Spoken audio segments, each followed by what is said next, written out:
আসসালামু আলাইকুম বন্ধুরা, চায়ের সাথে খাওয়ার জন্য মাত্র 10 মিনিটে বানিয়ে নিন খাস্তা মুচমুচে এই বিস্কুট।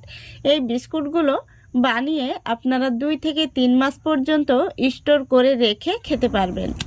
এই দেখুন ভেতর থেকে কতটা খাস্তা তৈরি হয়েছে।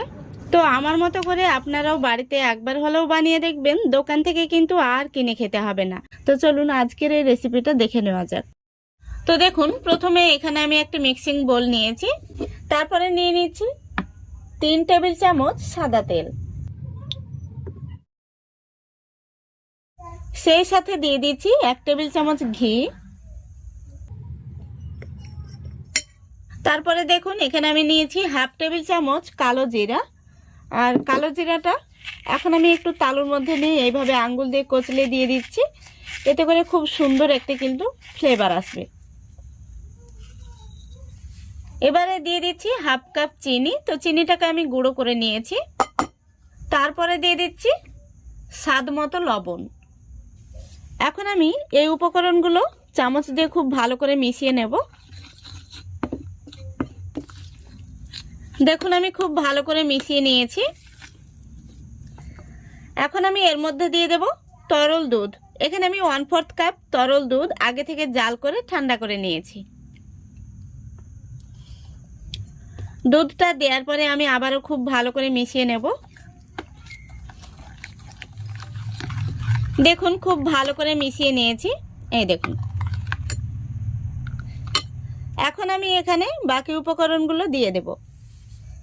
দিয়ে দিচ্ছি 1/4 কাপ সুজি, আর সুজিটা দেওয়ার কারণে কিন্তু আমাদের বিস্কুটগুলো অনেকটাই মুচমুচে তৈরি হবে।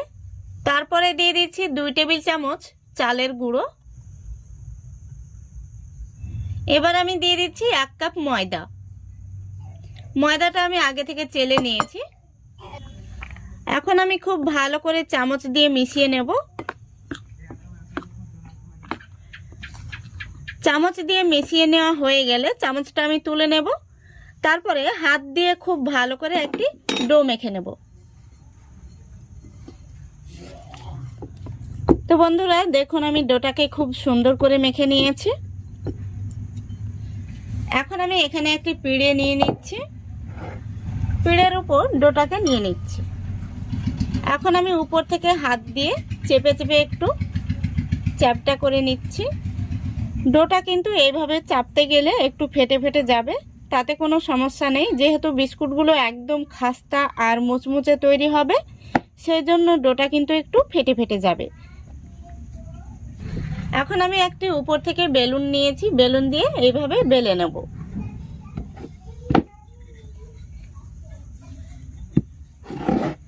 দেখতেই পাচ্ছেন আমি পিঁড়েটা কিভাবে ঘুরিয়ে ঘুরিয়ে বেলে নিচ্ছি।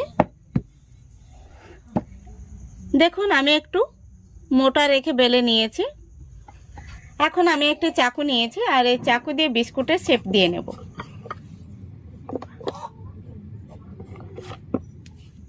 দেখুন আমি চৌকো শেপ দিয়ে কেটে নিয়েছি। এখন আমি এইভাবে লম্বা লম্বা দাগ দিয়ে দিচ্ছি।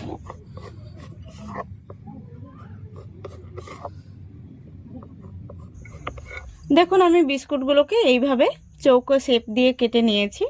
বিস্কুটগুলো দেখতে কত সুন্দর হয়েছে দেখুন। এখন আমি বিস্কুটগুলোকে ভেজে নেব।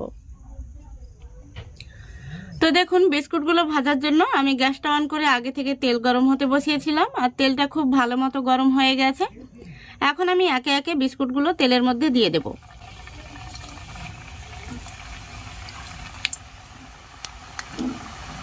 এখন আমি কড়াইয়ের হাতনটা ধরে এইভাবে একটু নাড়িয়ে দিচ্ছি।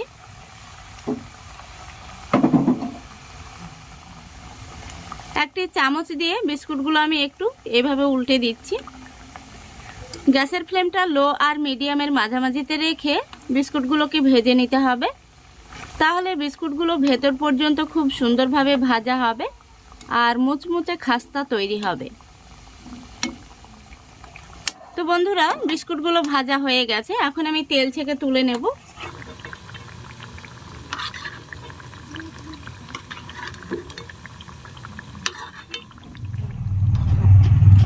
দেখতেই পাচ্ছেন বিস্কুটগুলো কত সুন্দর ভাজা হয়েছে।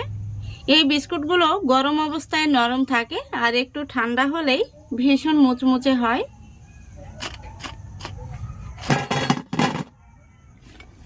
তো বন্ধুরা, তৈরি হয়ে গেল আমার চায়ের সাথে খাওয়ার জন্য খাস্তা মুচমুচে বিস্কুট। এই বিস্কুটগুলো আপনারা 2 থেকে 3 মাস পর্যন্ত ঘরে রেখে খেতে পারবেন।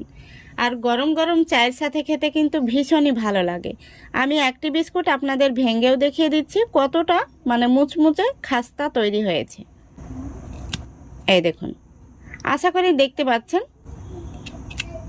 ভেতর থেকে কতটা খাস্তা তৈরি হয়েছে। তো আমার মতো করে আপনারাও বাড়িতে একবার হলেও বানিয়ে দেখবেন। দোকান থেকে কিন্তু আর কিনে খেতে হবে না, বাড়িতে এইভাবে খুব সহজেই বানিয়ে নিতে পারবেন। তো আশা করছি আজকের এই রেসিপিটা আপনাদের ভালো লেগেছে। যদি ভালো লেগে থাকে অবশ্যই লাইক কমেন্ট শেয়ার করে দেবেন এবং চ্যানেলটিকে সাবস্ক্রাইব করে আমার পাশে থাকবেন। আজকের মতো এখানেই বিদায় নিচ্ছি। সবাই ভালো থাকবেন, সুস্থ থাকবেন। খোদা হাফেজ।